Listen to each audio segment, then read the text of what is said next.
क्या आप YouTube video के लिए आई स्केचिंग और प्रोफेशनल थंबनेल बनाना चाहते हो? आपको इस वीडियो में मैं आपको पिक्सल लैब ऐप के इस्तेमाल करके स्टेप बाय स्टेप एक शानदार थंबनेल बनाना सिखाऊंगा। पिक्सल लैब एक फ्री और सिंपल मोबाइल ऐप है जिसे हम मिनटों में एक शानदार थंबनेल बना सकते हैं। तो चलिए शुरू करते हैं वीडियो को।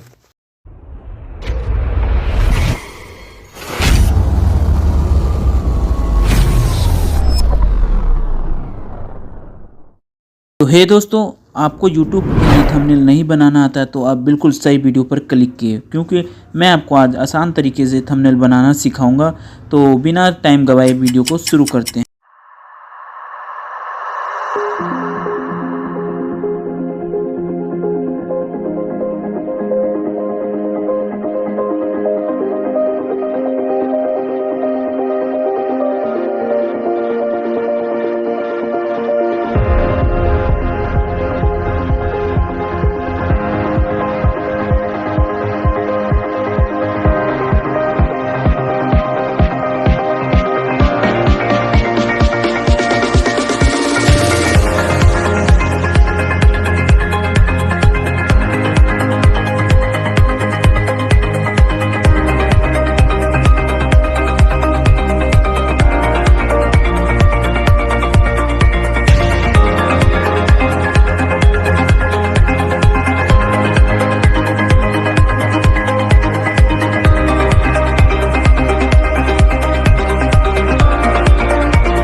दोस्तों वीडियो कैसी लगी, वीडियो अच्छी लगी तो वीडियो को लाइक करें, शेयर करें और चैनल को सब्सक्राइब करना ना भूलें, क्योंकि मैं आपको ऐसे ही यूज़फुल वीडियो लाता रहूँगा। मिलते हैं एक अगली वीडियो के लिए, तब तक टेक केयर।